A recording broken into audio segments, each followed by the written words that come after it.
তালের সিজন চলছে, তালের পিঠা খাবো না তা কি করে হয় বলেন তো? আর সেটা যদি হয় নিজের হাতে বানানো তালের পিঠা, তাহলে তো কোনো কথাই নেই। আসসালামু আলাইকুম সবাইকে, ওয়েলকাম জানাচ্ছি রেসিপি বাই আমার কিচেনে আরও নতুন একটি রেসিপি দেখার জন্য। আজকে করে দেখাবো তাল দিয়ে পোয়া পিঠা। আপনারা তো চিনি দিয়ে গুড় দিয়ে অনেক পিঠা খেয়েছেন, এইভাবে তাল দিয়ে পিঠা তৈরি করে খেয়ে দেখবেন, অসম্ভব মজার হয় এই তালের পোয়া পিঠাটা। দেখতে যেমন লোভনীয়, খেতে তেমনই মজা। একবার বানিয়ে খেলে বারবার খেতে ইচ্ছে করবে। তাই আশা করছি আজকের এই তালের পোয়া পিঠার রেসিপিটি আপনাদের কাছে ভালো লাগবে। তাই ভিডিওটি না টেনে পুরো ভিডিওটি দেখবেন। ভালো লাগলে অবশ্যই ভিডিওতে একটি লাইক দিয়ে দেবেন। আর যারা এখন আমার চ্যানেলটা সাবস্ক্রাইব করে নেয়, প্লিজ চ্যানেলটা সাবস্ক্রাইব করে রাখবেন। ভালো লাগলে ফ্রেন্ড এবং ফ্যামিলির সাথে ভিডিওটি বেশি বেশি শেয়ার করে দেবেন। আর যারা চ্যানেলটা সাবস্ক্রাইব করেছেন তাদেরকে অসংখ্য ধন্যবাদ। চলুন তাহলে শুরু করি আজকের এই মজাদার তালের পোয়া পিঠার রেসিপিটি। আজকে চালের গুঁড়ার ঝামেলা ছাড়াই আজকের পিঠাটা বানিয়ে দেখাবো। আমি এখানে 1.5 কাপ চাল আমি পানি দিয়ে ভিজিয়ে রেখেছিলাম, তারপর আমি ব্লেন্ডারে ব্লেন্ড করে নিয়েছি। দেখতে পাচ্ছেন চালের গুঁড়া আজকে আর ইউজ করব না। আর এখানে কিন্তু আমি আতপ চালটা ব্যবহার করেছিলাম, যেটা দিয়ে পিঠা তৈরি করে সেটা। আর এটা কিন্তু ঘন করে তারপরে ব্লেন্ড করে নিতে হবে। এটা কতটা ঘন আছে সেটা আসলে দেখে বুঝতে পারছেন। আমি কিন্তু পাতলা করে ব্লেন্ড করিনি, এটা কিন্তু ঘন করেই ব্লেন্ড করে নিতে হবে। এখন এর মধ্যে দিয়ে দিচ্ছি আমি 1.25 কাপ পরিমাণে ময়দা। এখানে 3/4 কাপ পরিমাণে ময়দা আছে। এখানে দিয়ে দিচ্ছি তালের পিউরি। এখানে আমি 3/4 কাপ পরিমাণে তালের পিউরি নিয়েছি, আপনারা 1 কাপ পরিমাণ পর্যন্ত নিতে পারবেন। তো সম্পূর্ণ তালের পিউরিটা এখানে দিয়ে দিচ্ছি। পানি ছাড়া আমি তালের পিউরিটা বের করে নিয়েছিলাম। এখন দিয়ে দিচ্ছি 1.25 কাপ পরিমাণে চিনি। মিষ্টির পরিমাণটা এখানে আপনারা আপনাদের পছন্দ মতো অ্যাডজাস্ট করে নিতে পারবেন। আমি আমার পছন্দ মতো এখানে মিষ্টিটা অ্যাড করেছি। এখন সবগুলো উপকরণ একসঙ্গে ভালোভাবে একটু মিশিয়ে নিচ্ছি। আমার মতো যারা চালের গুঁড়া ঝামেলা এড়াতে চান, তারা এইভাবে চাল ভিজিয়ে রেখে ব্লেন্ড করে নিলেই হয়ে যাবে।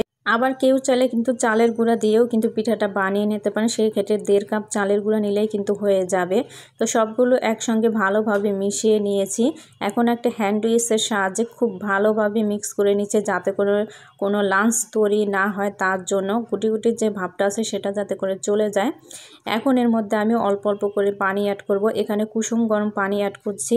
এখানে অবশ্যই কিন্তু কুসুম গরম পানিটাই অ্যাড করতে হবে, তেলের পিঠা না হলে কিন্তু তেলের পিঠা ফুলে না। তা আমি অল্প করে পানি দিব আর মিক্স করে নিব। একবারে বেশি করে পানিটা দেবেন না, তাহলে কিন্তু ব্যালেন্স ঠিক রাখতে পারবেন না। তো এখন এর মধ্যে 1/2 চা চামচ লবণ দিয়ে দিলাম স্বাদের ব্যালেন্সের জন্য। তো এখন হ্যান্ডউইচটা দিয়ে খুব ভালোভাবে মিক্স করে নিতে হবে। দেখেন খুব ভালোভাবে কিন্তু এটা মিক্স করা হয়ে গেছে। আমার কাছে মনে হচ্ছে এটা অনেকটা ঘন এখনও। তো এর মধ্যে আরেকটু পানি আমি অ্যাড করে নিব। তা আরেকটু পানি দেওয়া হয়ে গেলে এখন খুব ভালোভাবে এটা মিক্স করে নিতে হবে। এটা যত ভালো করে মিক্স করা হবে ততই কিন্তু তেলের পিঠাটা খুব সুন্দরভাবে ফুলবে। তো আমার এটা মিক্স করা হয়ে গেছে। এটার ঘনত্বটা দেখে বুঝতে পারছেন। তো আমি পিঠা ভেজে দেখব, যদি পানি লাগে তো পরবর্তীতে আমি পানি ইউজ করব। তো এরকম আমি একটা গোল চামচের সাহায্যে এখন আমি ব্যাটার নিয়ে একটা লোহার কড়াইতে আমি তেল বসিয়ে দিয়েছিলাম। দেখেন, আর এখানে কিন্তু তেলের পরিমাণটা একটু বেশি নিতে হবে, যেহেতু তেলের পিঠাটা কিন্তু ডুবো তেলে ভাজতে হয় তার জন্য। আর এরকম যদি আপনি লোহার কড়াইতে তেলের পিঠাগুলো ভাজেন, তাহলে সেক্ষেত্রে কিন্তু তেলের পিঠাগুলো খুব ভালো হয়। তো আমি দেখতে পাচ্ছেন একটা লোহার কড়াইতে কিন্তু পর্যাপ্ত পরিমাণে তেল দিয়ে ভালোভাবে গরম করে নিয়েছি, তারপরে কিন্তু ব্যাটারটা দিয়েছি। আর অবশ্যই কিন্তু এখানে তেলটা কিন্তু ভালোভাবে গরম করে তারপর কিন্তু পিঠাগুলো দিতে হবে, নাহলে কিন্তু পিঠাগুলো ফুলবে না। তো আমার পিঠাটা কিন্তু মাশাআল্লাহ করে ফুলেছে, কি সুন্দর দেখতে পাচ্ছেন ফুলে উঠেছে। তো একটা তেল ছাঁকনি দিয়ে খুব ভালোভাবে উল্টে পাল্টে এখন এই পিঠাটাকে একটু ভেজে নিতে হবে 2 মিনিটের মতো। তেলটা যদি ভালোভাবে আপনি গরম করে পিঠাগুলো দেন, তাহলে খুব সহজেই কিন্তু তাড়াতাড়ি দেখবেন যে পিঠাগুলো ফুলে উঠবে। দেখেন মাশাআল্লাহ করে আমার পিঠাটা কিন্তু খুব সুন্দরভাবে ফুলেছে। তো এখন আমি এই পিঠাটাকে ভেজে নিব। আর এই পিঠাগুলো ভাজতে তেমন একটা সময় লাগে না, 2 থেকে 3 মিনিটের মধ্যেই কিন্তু একটা পিঠা ভাজা হয়ে যায়। তো উল্টে পাল্টে এটাকে আমি ভেজে নিব। কষ্ট করে যারা এই পর্যন্ত ভিডিওটি দেখছেন তাদের কাছে অনুরোধ করব, ভিডিওতে একটি লাইক দিয়ে দেবেন। যারা এখন আমার চ্যানেলটা সাবস্ক্রাইব করেন নাই, প্লিজ চ্যানেলটা সাবস্ক্রাইব করে রাখবেন। আর আমার ভিডিও যদি ভালো লেগে থাকে অবশ্যই কিন্তু চ্যানেলটা সাবস্ক্রাইব করে পাশে থাকা অল বেল আইকনটি বাজিয়ে রাখবেন। তাহলে দেখা যাবে যে আমি ভিডিও ছাড়ার সাথে সাথে কিন্তু নোটিফিকেশন চলে যাবে। আমার পিঠাটা কিন্তু ভাজা হয়ে গেছে। আমি পিঠাটা একটা তেল ছাঁকনির সাহায্যে তুলে নিচ্ছি। এখন একটি পিঠার ব্যাটার আমি এখানে দিয়ে দিচ্ছি। দেখবেন যে পিঠাটা দেওয়ার সাথে সাথেই কিন্তু খুব সুন্দরভাবে ফুলে উঠছে। দেখেন পিঠাগুলো ফুলে উঠছে কি সুন্দর। আর যখন এই পিঠাগুলো ফুলে উঠবে দেখতেও কিন্তু খুব ভালো লাগে নিজের কাছে। আপনারাও যদি আমার এই রেসিপি হুবহু ফলো করে নতুন যারা পিঠা বানাবেন, তারা যদি আমার এই রেসিপি ফলো করে পিঠা বানান, অবশ্যই কমেন্টস করে জানাবেন আপনাদের পিঠা কেমন হয়েছে।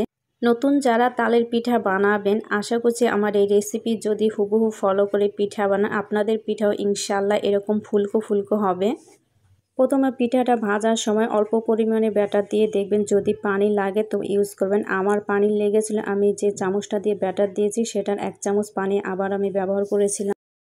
তো দেখেন আমি সবগুলো পিঠা এখানে ভেজে নিয়েছি, আর কত সুন্দর মাশাআল্লাহ দেখতে হয়েছে পিঠাগুলো, আর খেতেও আলহামদুলিল্লাহ অনেক বেশি মজা হয়েছিল। নিজের হাতে যখন পিঠা বানাই এরকম ফুলকো ফুলকো পিঠা হয়, আসলে দেখতে খুবই ভালো লাগে আর নিজের কাছে খুবই ভালো লাগে। আর খেয়ে যখন মানুষ প্রশংসা করে তখন তো আর কোনো কথাই নেই। তো দেখেন কতটা ভালো লাগছে পিঠাগুলো। আপনাদেরকে আমি একটা পিঠা তুলে দেখাচ্ছি, দেখেন কতটা ফুলকো হয়েছে। ভাজার অনেকক্ষণ পর্যন্ত এটা ফুলকো থাকে পিঠাগুলো, আর এটার মধ্যে ময়দা দেওয়ার কারণে কিন্তু অনেকটা সফট হয়েছে পিঠাগুলো। তো আপনাদেরকে একটা ছিঁড়ে দেখাচ্ছি ভেতরটা কেমন হয়েছে। আমরা নর্মাল যে তেলের পিঠাগুলো বানাই সেম কিন্তু সেই রকমই হয়েছে।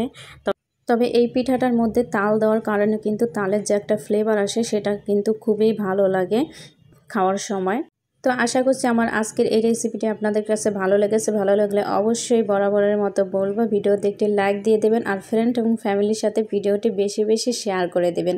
তো আজকের ভিডিওটি এই পর্যন্ত, ভালো থাকবেন সবাই, সুস্থ থাকবেন, আর আমার জন্য দোয়া করবেন যাতে করে নতুন নতুন রেসিপি আপনাদের সাথে শেয়ার করতে পারি। আল্লাহ হাফেজ।